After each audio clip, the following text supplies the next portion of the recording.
Okay, let's unpack this. Today, we're taking a deep dive into some really compelling material about what it means to live by faith. We'll be looking at the book of Hebrews, some ancient religious practices, and even, debates that still happen today. Hmm. Our goal here is to explore why people often feel drawn to, well, grand religious acts and rituals, Yeah. and maybe how understanding some of this history can reshape your perspective on faith right now. And what's really fascinating, I think, is how consistent human psychology seems to be. How so? Well, this need for reassurance through religious performance, it just shows up again and again throughout history. It feels like a really deep-seated impulse. That's a great point. And the book of Hebrews really taps into that, doesn't it? It does. It was written to people who, okay, they believed Jesus was the Christ, but they still put huge value on their traditional religious acts. Right, those big sacrificial systems. Yeah, exactly. Like you said, performance, almost like these elaborate Olympic opening ceremonies, And they valued that more than simply living by faith.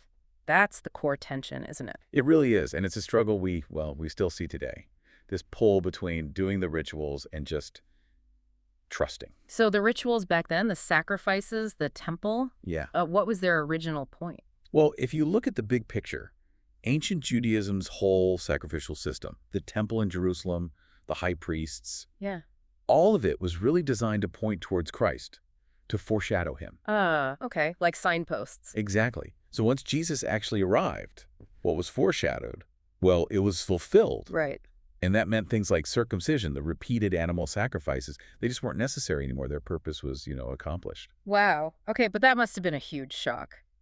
Oh, absolutely. I mean, imagine being someone like Paul going around telling people that these practices, things totally ingrained in their identity, Their whole way of life. were now obsolete. That must have caused incredible anger. It did. Immense anger, persecution.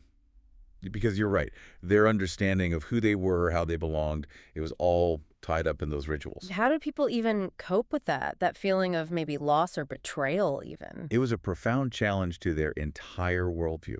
And, that basic human drive, it persists. Still today? Yeah, even today. Mm. So many people get really preoccupied with religious acts, religious events, Mm-hmm. feeling that sense of assurance only after they feel they've performed something to get right with God. So it's like attributing a kind of magical quality to the ritual itself. Sort of, yeah, this powerful human tendency to think the ritual itself has some inherent power.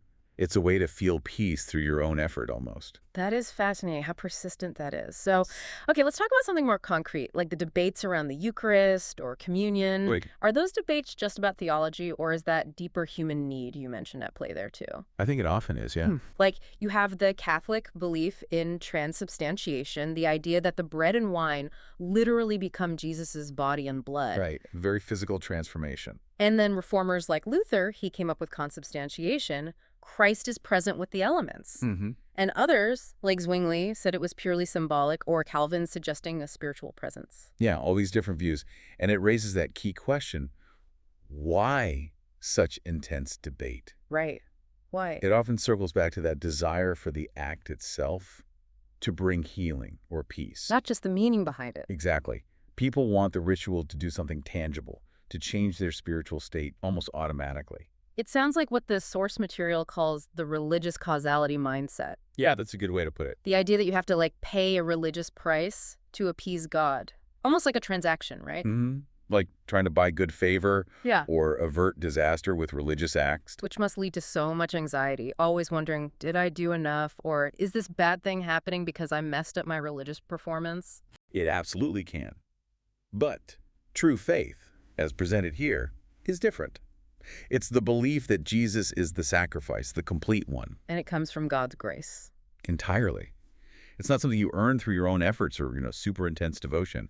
Real devotion, true devotion, it flows from gratitude for what's already done, not as a way to try and earn peace. That's a crucial distinction. It really is. It reminds me of that modern tendency, when things go wrong, the impulse is often, I need to pray harder, or I need to do more religious stuff. Instead of resting in grace. Exactly. It's a subtle trap. So it makes you ask yourself, doesn't it? Are you living by faith Or are you maybe a bit like Gideon in the Old Testament? How so, Gideon? Well, always demanding proof, right? And needing some external sign, some evidence you can personally check and confirm. Ah, yes. The fleece. Wet then dry. Right. Our instincts often demand that kind of proof, some token to show we're loved or accepted. But God already showed his love, definitively. By giving his life. Yes. Think about it this way. Imagine a husband and wife. If they had to constantly prove their love to each other, every single day, with some new act, how could they actually live? Be exhausting. No trust. Exactly. They trust the promise they made, the commitment that exists. We're called to live by faith in God's completed work, not by constantly demanding new evidence or performing acts hoping to earn peace. So the challenge then is not to turn back from that path of living by faith, to remember God's love shown by him giving his life for us. That's the foundation. So the question for you listening is, what does that actually mean for how you approach your life and how you understand faith today?